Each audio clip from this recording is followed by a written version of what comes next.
O padrão é sal da terra e luz do mundo. Esse é o padrão. E como é viver esse padrão?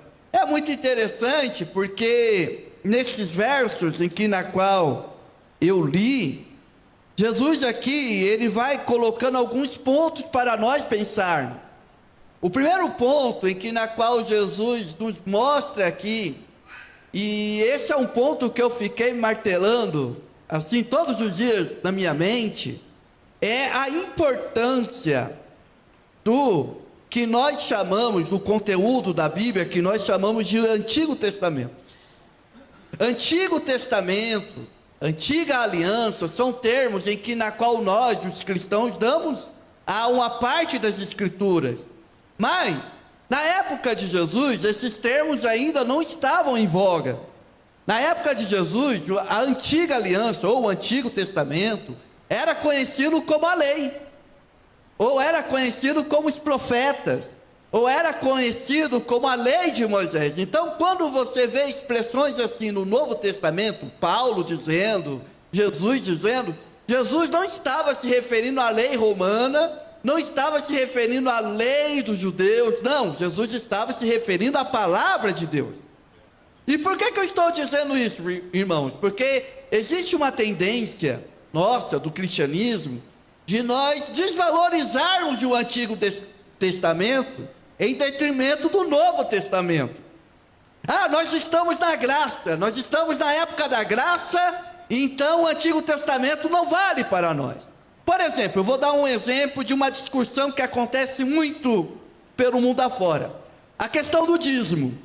Você já viu pessoas que são contra o dízimo dizerem assim: olha, eu não dou o dízimo porque no Novo Testamento não tem nenhum mandamento, Jesus mandando todo mundo dar o dízimo, os discípulos dando o dízimo, eu não vi nada parecido. Então, dízimo é coisa do Antigo Testamento. Então a gente descarta o Antigo Testamento, a gente rasga o Antigo Testamento, dizendo o seguinte: o que vale é o Novo Testamento. O que vale é o seguinte: nós estamos num período da graça, então nós vamos viver a graça.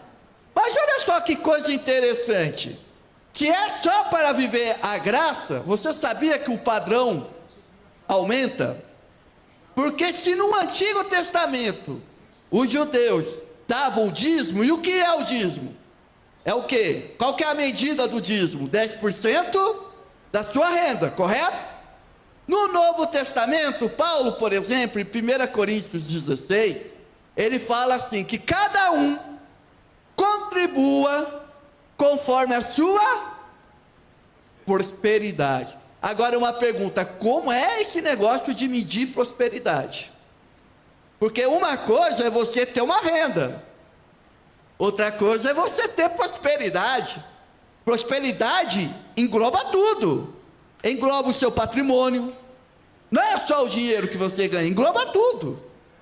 Então, irmãos, perceba, irmãos, que nós não podemos descartar de forma nenhuma o Antigo Testamento. Por quê? Porque o nosso Senhor diz aqui para nós: eu não vim para destruir a lei, e nem para abrogar, ou seja, nem para descartar, nem para invalidar a lei. Eu estou aqui para cumprir a lei. Ou seja, tudo que o Antigo Testamento diz, eu vou cumprir. Eu vou cumprir. E é interessante que no grego, cumprir é um verbo que vem de plenitude. Ou seja, eu vim cumprir tudo, desde a primeira letra até a última letra. Irmãos, nós precisamos entender que o Evangelho não começa em Mateus capítulo 1, verso 1. O Evangelho começa, irmãos, em Gênesis capítulo 3, verso 15. O homem pecou, o homem foi destituído, só que Deus então começa a construir o Evangelho ali. O Antigo Testamento, irmãos, é um palco. Eu vejo o Antigo Testamento como um palco que está sendo montado. A cada livro que você lê, vem Gênesis, vem o Êxodo, vem o Levítico, vem o Números, aí você vai lendo, vai sendo montado o palco, e quando chega, ele está montado o palco, quem aparece? O ator principal, aquele que vai fazer a grande arte, a arte da salvação, o nosso Senhor Jesus Cristo. Então, irmãos, nós precisamos amar o Antigo Testamento. Não é ficar descartando, falando mal, não. Eu amo o Antigo Testamento, porque tudo que acontece no Antigo Testamento, a lei, até a construção do tabernáculo, até os objetos que estão lá no tabernáculo, tudo, os sacrifícios, tudo, irmãos, apontam para o nosso Senhor Jesus. Então, não há cabimento para um crente dizer: eu não gosto do Antigo Testamento, eu descarto. Não devemos descartar as Santas Escrituras, porque olha só o que Jesus diz: porque em verdade vos digo que o céu e a terra vão passar, mas essa palavra, a Bíblia, o Antigo Testamento não vai passar, vai se cumprir tudo. Irmãos, isso é algo tremendo. Olha só, quantos anos tem a palavra de Deus no Antigo Testamento? Estou falando do Antigo, não cheguei no Novo ainda. Quanto tempo tem? Irmãos, reis se levantaram para destruir as Escrituras, imperadores se levantaram para destruir esse livro. Aonde estão esses impérios hoje? Aonde estão esses reinados hoje? Aonde estão esses políticos hoje? Irmãos, céu e terra passam, mas a palavra de Deus permanece, e ela vai se cumprir. Já se cumpriu muita coisa em Jesus. Eu acho interessante, por exemplo, nós acabamos de estudar o Evangelho de Lucas na EBD, e irmãos, eu glorifiquei a Deus quando nós estudamos aquela passagem na qual 2 discípulos estavam no caminho de Emaús, e Jesus aparece no meio, e eles dizem: olha, você não sabe o que aconteceu, o nosso mestre morreu. E diz Lucas que Jesus começou a explicar todos os textos da Bíblia, apontando que tudo aquilo que estava acontecendo era necessário, era cumprimento de profecias bíblicas, era cumprimento da lei, era cumprimento das Escrituras. Irmãos,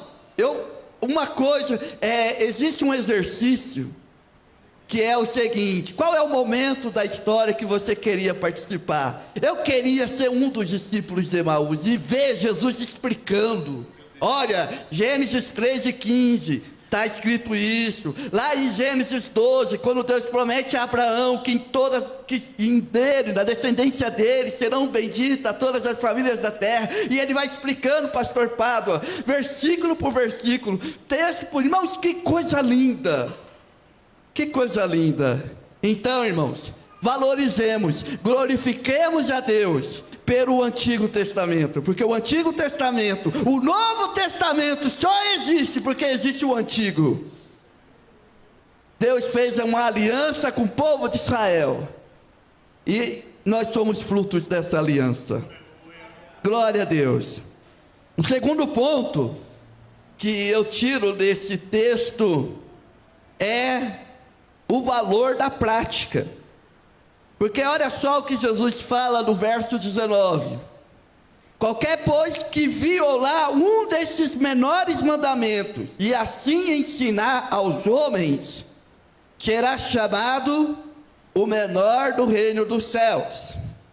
Aquele, porém, que cumprir e ensinar, será chamado grande no reino dos céus. Jesus diferencia quem é que vai ser chamado pequeno e quem é que vai ser chamado grande. E olha só, aquele que ensina os homens, mas viola uma dessas leis, é considerado